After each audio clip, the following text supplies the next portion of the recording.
ایک ماحول پیدا کرتے ہیں، خوف پیدا کرتے ہیں، بیماری کے حوالے سے اشتہارات لگاتے ہیں، میڈیا پہ ایک مہم چلاتے ہیں، جی بڑی خطرناک، یہ جی ایڈس سے بھی بڑی خطرناک ہے، جی کینسر سے بھی زیادہ خطرناک ہے، جی ہر بندہ اچھا ایک جھوٹے سروے کرواتے ہیں کہ جی اس ملک کے اتنے افراد اس میں شامل ہیں اس مرض میں. اس کے بعد وہ اچانک ایک خوف کا ماحول پیدا ہو جاتا ہے. اس کے بعد مارکیٹ میں ایک دوائی آتی ہے، ڈاکٹروں کے پاس ان کے کرندے پہنچ جاتے ہیں اور ان کو کہتے ہیں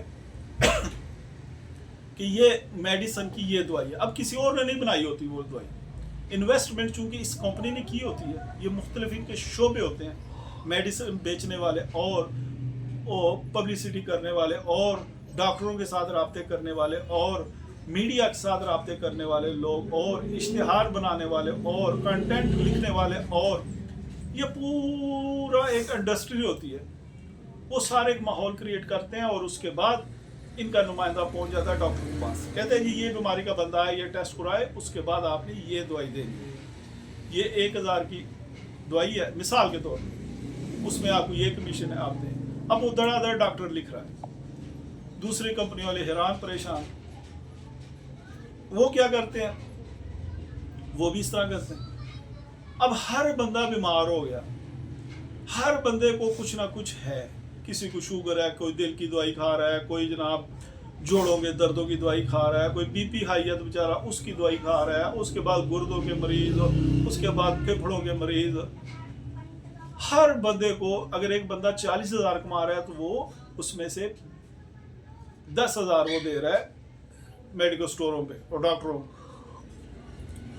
تو یہ ایک سلسلہ چل رہا ہے، اچھا خاصا کاروبار چل رہا تھا ان لوگوں کا. لیکن ہوا کیا کہ لوگوں میں شعور پیدا ہونا شروع ہو گیا. وہ جو قیام پاکستان سے پہلے ایک ماحول بنایا گیا تھا کہ ساری طبیں جو ہے یہ متروک ہو چکے ہیں، ان کا علم پرانا، اور ایسی طب آ گیا کہ فوری بندہ ٹھیک، ہسپتال بنائے گئے، سارا کچھ بنایا گیا اور اس طب کو آگے لایا گیا. حکمت سے، طب سے لوگوں کو متنفر کیا گیا اور ایلوپیتھی کی طرف لے کے آیا گیا. حکومتی سرپرستی اس میں شامل تھی، عالمی قوتیں اس میں سرپرستی کر رہی تھی. لیکن اتنے سالوں میں قوم کے ایک بڑے حصے نے یہ سوچ لیا کہ ان کے پاس علاج نہیں ہے. آج آپ کو لوگ نظر آتے ہیں جو آپ کہتے ہیں کہ ایلوپیتھی کے پاس علاج نہیں ہے، ان کے پاس کسی مرض کا علاج نہیں. آج ڈاکٹر آپ کو کہتے نظر آئیں گے، جو حقائق جن پہ کھلتے ہیں، جو خدا کا خوف جن کو ہوتا ہے، وہ کہتے ہیں کہ ہمارے پاس علاج نہیں ہے. وقتی علاج ہم کرتے ہیں، ایمرجنسی ہم کچھ نہ کچھ کر لیتے ہیں، سرجری میں ہم کچھ نہ کچھ کر لیتے ہیں، لیکن مکمل علاج جو ہے وہ ہمارے پاس نہیں ہے. اب یہ لوگ جو ہے اس میں سے بڑا حصہ شعور والے لوگ جو ہے، باشعور لوگ، تدبر والے، تفکر والے، مطالعہ کرنے والے، سوچنے والے، سمجھنے والے، قیاس کرنے والے، ادراک رکھنے والے، ان لوگوں نے یہ سوچ لیا کہ ان کے پاس علاج نہیں ہے. وہ طب کی طرف آ گئے، غذا کی طرف آ گئے. آپ نے اکثر دیکھا کہ زیتون کا تیل آج کل عام بک رہا ہے، گڑ جو ہے وہ عام بک رہا ہے. ایک وقت ہے ہم نے بچپن میں دیکھا گڑ تھا ہی نہیں. آج کھجوریں عام بک رہی ہیں، شہد جو ہے اس کی انڈسٹری ہے، ہربل کی طرف لوگ لوٹ رہے ہیں.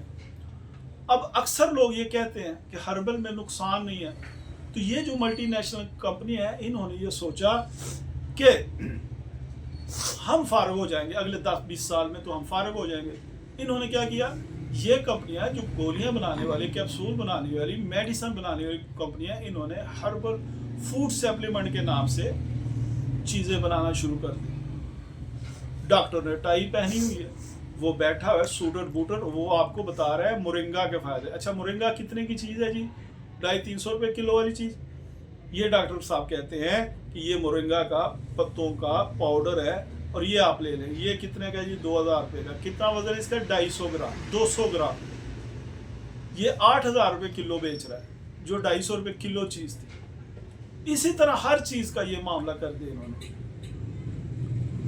تو یہ چاہتے ہیں کہ یہ جو لوگ جو بالکل ہم سے لا تعلق ہو گئے تھے، جو صحت مند ہو رہے تھے، جن میں کچھ شعور پیدا ہو رہا تھا، ان کو پھنسانے کے لیے انہوں نے یہ گیم کھیلی کہ فوڈ سپلیمنٹ کے نام سے کیمیکل لوگوں کو کھلا رہے ہیں. اب آپ کو وٹامن سی کی ضرورت ہے تو حضرت صاحب فرما رہے ہیں کہ وٹامن سی کے لیے آپ یہ کیپسول کھا لیں.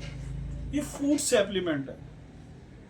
آپ کو وٹامن سی کی ضرورت. اچھا، ایک 5 روپے کا مالٹا آپ نہ کھائیں اور 50 روپے کا کیپسول کھا لیں، یہ کوئی عقل مندی ہے؟ فولاد کے لیے آپ آلو نہ کھائیں. یہ کبھی اگر یہ ہمارے ہمدرد ہوتے، عوام کے ہمدرد ہوتے، تو یہ آپ کو کہتے ہیں کہ ایک سیب روزانہ کھائیں. آلو میں فولاد ہے، راجمہ جو ہے اس میں فولاد ہے، کتنی دالیں ہیں جن میں فولاد ہے. عام سبزیوں میں فولاد والی سبزی ہے. چقندر جو ہے وہ فولاد سے بھرا، ٹماٹر میں فولاد ہے. لیکن یہ کیا بتاتے ہیں؟ یہ کہتے ہیں فولاد کے لیے یہ ہمارا فوڈ سپلیمنٹ استعمال کریں. یہ اتنے ہزار کا پیکج ہے. تو جو 50 روپے کلو، 200 روپے کلو، 300 روپے چیزیں ہیں، وہ چھوڑ کے یہ ہمیں کس طرف لے کے جا رہے ہیں؟ اور کون اس کا یہ کیا اس کی یہ ثبوت ہے اس بات کا کہ یہ فوڈ سپلیمنٹ ہمارے لیے ٹھیک ہے؟ اور اس میں فوڈ ہے کہاں؟ فوڈ سپلیمنٹ اس کو کہا کس نے؟ پیچھے ان کے وہی ہیں. تو ایک مشہور بات ہے نا کہ کہا گیا کہ ہمارے جو پیر صاحب ہیں وہ ڈائریکٹ خدا سے بات کرتے ہیں. تو کسی نے کہا کہ یہ کس نے کہا؟ کہاں لکھا ہے؟ کہتے پیر صاحب نے ہمیں کہا ہے. یہی بات ہے کہ اس کو فوڈ سپلیمنٹ ڈکلیئر کس نے کی ہے؟ اور جو ڈکلیئر کرنے والے کیا ان کا فوڈ کے ساتھ کوئی تعلق بھی ہے کہ نہیں ہے؟ وہ ایکسپرٹ ہے تو کس چیز میں ہے؟ میڈیسن میں ہے. اور جو بندہ میڈیسن میں ہے وہ فوڈ کا ایکسپرٹ کیسے بن گیا؟ تو یہ بات ذرا لمبی ہو گئی. اس پہ میں کوشش کروں گا کہ مزید بھی اس پہ بات کروں.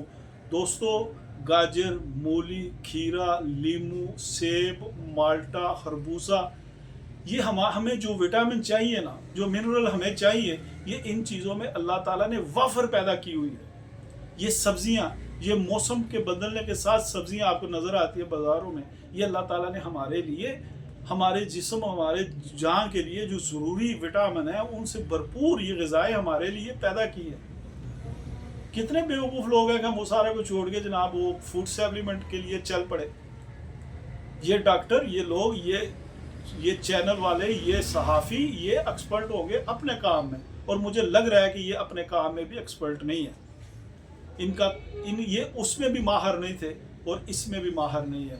اگر آپ نے طب کے حوالے سے، صحت کے حوالے سے، اپنی ہیلتھ کے حوالے سے آپ نے کچھ سمجھنا ہے تو آپ کے لیے ایک بہترین علاج بالغذا کا ماہر جو ہے، طبیب جو ہے، وہ آپ کی رہنمائی کر سکے گا، جس کو پتہ ہے کہ مزاج کیا ہے، کون سے مزاج میں کون سی غذائیں کھانی ہیں، کون سے مزاج میں کون سے پھل آپ کے لیے صحیح ہے، کون سے مزاج میں کس عمر میں کس علاقے میں کیا آپ کے لیے ضرورت ہے، اور آپ کا جو خون ہے وہ کن اخلاق پر مشتمل ہے، اور آپ کے جسم میں، آپ کے خون میں کون سی اخلاق کی کمی ہے، وہ اخلاق کن غذاؤں سے پوری ہو سکتی ہے. وہ آپ کا ایک معالج جو آپ کے گلی محلے میں بیٹھا ہوتا ہے، جو ایک معالج ہے، وہ آپ کو یہ بڑا بہترین انداز میں بتائے گا. آپ کو ان سے رجوع کرنا چاہیے. السلام علیکم ورحمۃ اللہ وبرکاتہ.